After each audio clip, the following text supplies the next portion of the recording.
Nouveau journal sur Eden TV, bienvenue à tous. Voici les titres de cette édition. Sous l'effet de l'actualité, la correction du certificat d'études primaires, ce sont des centaines de copies rendues les 2 et 3 juillet dernier par des candidats ayant passé l'examen qui sont ainsi évalués par des correcteurs. Quels enseignements peut-on en tirer dans le département du littoral? Vous entendrez les réponses d'un président de sous-commission dans ce journal. Travaux à l'arrêt, voilà ce qui caractérise la construction de la voie Calabik-Bota-Wedo-Cocody-Révier, une situation qui est source de certains désagréments pour ses usagers, comme nous le dira le chef de l'arrondissement de Wedo. Zidane, bientôt à la Juventus, c'est une question dont un média espagnol détient la réponse. Libertad Digital croit savoir que l'ancien entraîneur du Real Madrid va rejoindre prochainement l'équipe italienne en qualité de directeur sportif. De quoi fait penser à des retrouvailles entre Zidane et Ronaldo, transférés, comme vous le voyez, justement du club merengue vers la vieille dame.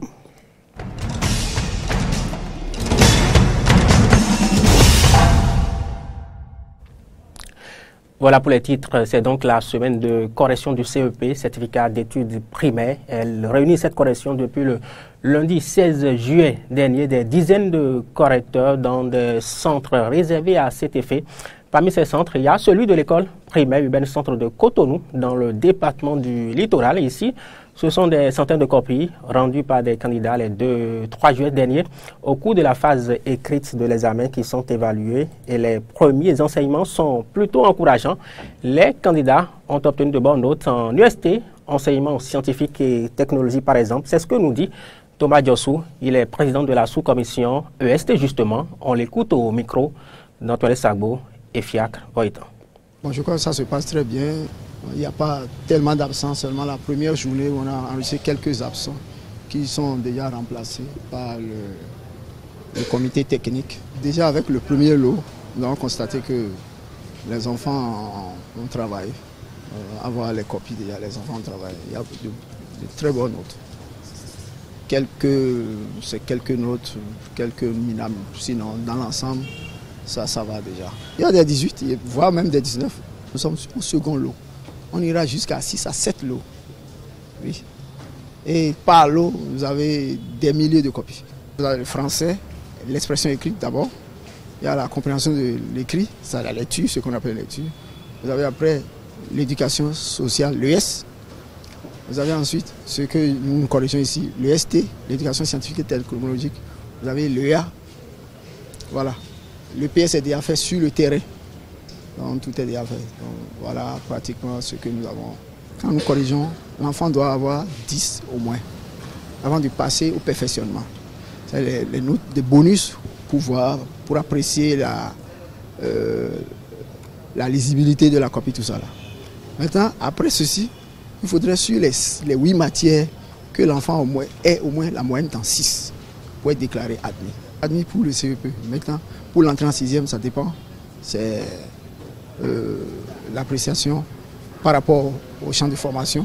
Français ou mathématiques, l'enfant doit avoir aussi travaillé dans ces 2 champs de formation pour espérer être classé en 6e.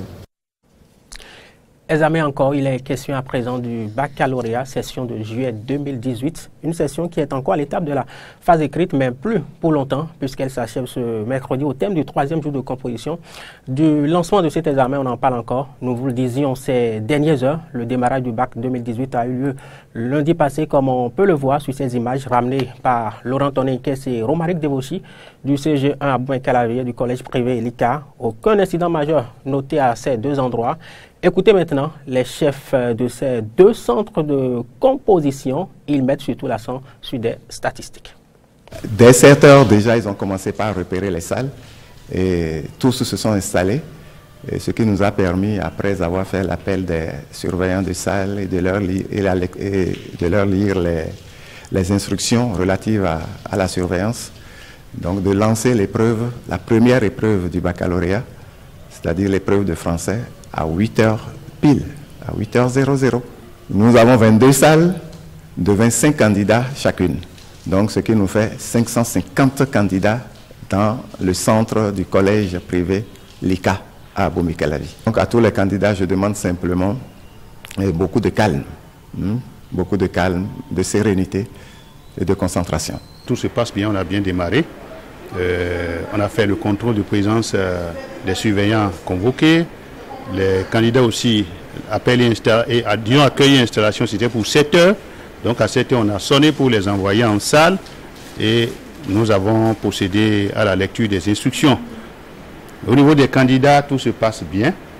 Ils sont arrivés à l'heure et jusque-là, même pour eux, il y a une alternative. Un candidat, par exemple, qui n'est pas là à 8 heures, alors que tout a démarré, il a jusqu'à 10 minutes pour être accepté ou admis dans le centre. Mais les candidats ont répondu à l'heure. Nous avons au total un effectif de 1611 candidats pour tout le centre. Et c'est un centre, c'est vrai, 55 salles. Pour ce que les 1611 candidats composent dans 55 salles. Après, le centre totalise 5 séries, 5 différentes séries. Nous avons les candidats de série D qui occupent 21 salles. Les candidats de série F4 qui occupent 4 salles de composition.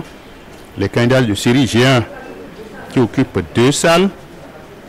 Et enfin, les candidats de série G2 répartis sur 26 salles. Donc au total, 55 salles de composition. Un message de sérénité qui puisse savoir qu'il s'agit d'un examen, non d'un concours. Les ministres l'ont dit, nos autorités en chef l'ont dit. Il faut qu'il soit serein, qu'il sache que ce n'est pas un événement et qu'il ne faut pas avoir 2 têtes pour réussir au baccalauréat. Moi, j'ai coutume de leur dire en classe que les épreuves qu'ils affrontent en cours d'année, n'est-ce pas, sont des plus difficiles au bac, aux examens. Au bac, on leur demande le minimum. Et donc, c'est que tout se passe bien. On reste dans le département de l'Atlantique pour revoir le lancement national du bac 2018. Cela se passait au CEG Tori à Guaco en présence des ministres en charge de l'enseignement supérieur et des enseignements secondaires techniques et professionnels. Vous allez les entendre. Ce sont des candidats sereins et décidés à réussir qu'ils ont trouvé dans ce centre. Antoinette Sago, Frédéric Fiossi.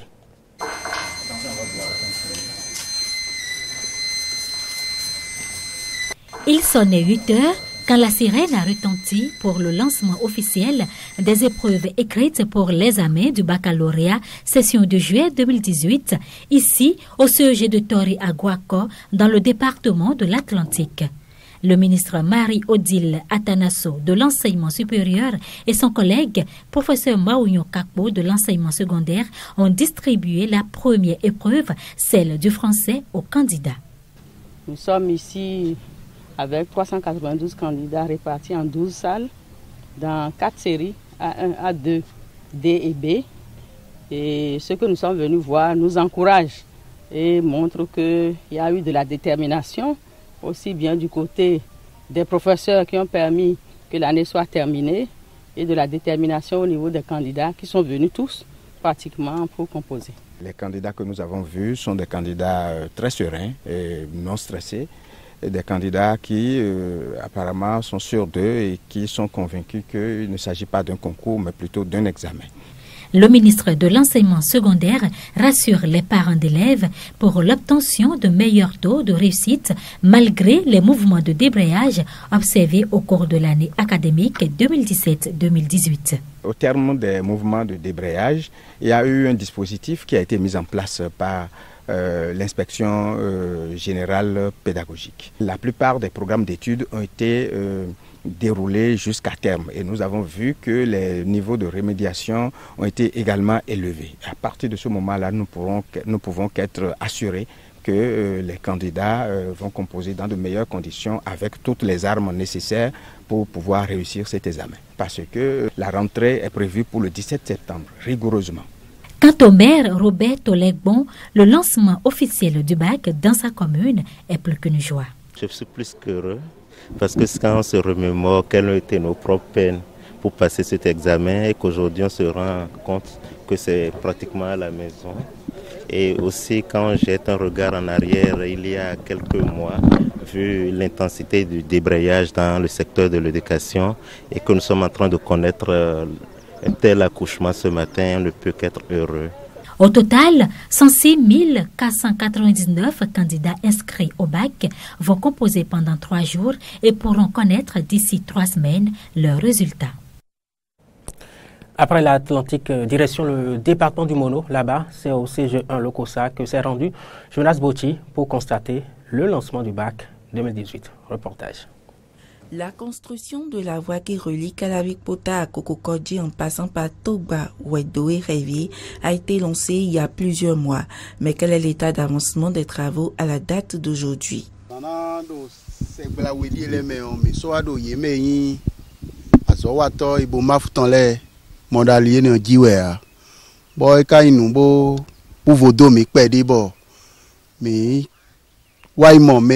un moment donné, nous ne voyions plus les agents de Ebomaf sur cette voie. Nous en avons parlé au maire, Georges Bada. Bientôt, nous aurons une suite.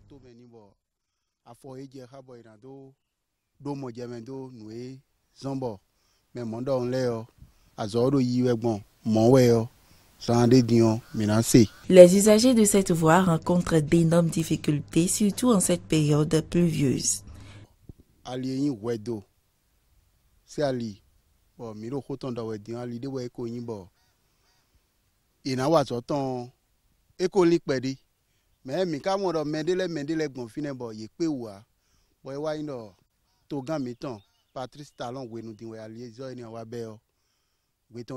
Les travaux devraient commencer il y a longtemps. Plusieurs chefs d'État avaient pris l'initiative, mais c'est au temps de Patrice Talon que les travaux ont commencé. Nous lui disons merci, mais nous souhaitons que les difficultés des usagers de cette voie ne soient plus longues, car à l'étape où ils en sont, les travaux ne peuvent plus être arrêtés.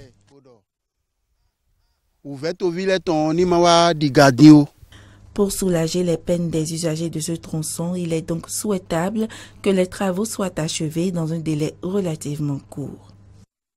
Vous l'avez noté, vous avez plutôt suivi un sujet relatif donc à l'interruption des travaux de construction de la voie Kalavik-Pota-Révier, donc des travaux qui sont à l'arrêt, comme nous le précisait le sujet. Et vous avez surtout suivi le chef de l'arrondissement de Wedo sur les raisons qui expliquent donc cette interruption. On revient maintenant donc à ce sujet qui concerne le bac, notamment le lancement de l'examen dans le département du Mono.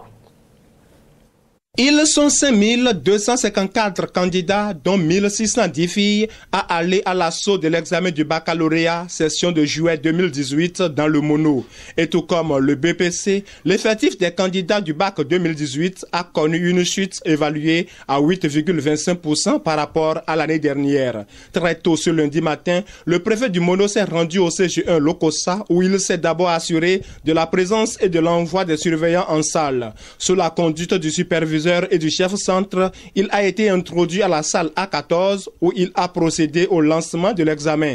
Après quoi, il a adressé ses remerciements aux uns et aux autres et souhaité une bonne chance aux candidats. Je félicite tous les acteurs du système scolaire. Ils ont bien travaillé, bien organisé les examens. Je demanderai aux candidats de ne pas avoir peur, mais de travailler. Ce n'est pas un concours, c'est un examen, une évaluation. Et c'est cette évaluation qui va leur ouvrir les portes des études universitaires. Donc je leur souhaite beaucoup de courage et de bonne chance.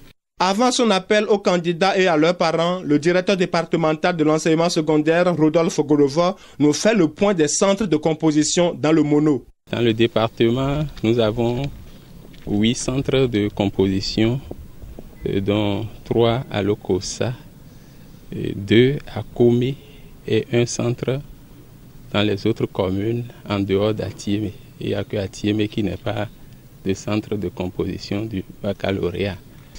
Et je voudrais profiter pour lancer encore un appel à nos candidats, à nos parents, à tous les acteurs du système à la suite du préfet, que c'est jusqu'au dernier jour.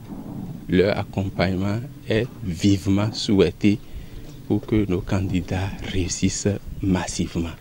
Après le CG1 Lokossa, le directeur départemental et le préfet se sont rendus au centre de composition du collège catholique Saint-Pierre-Claver et au CG3 Lokossa où les compositions ont également bien démarré.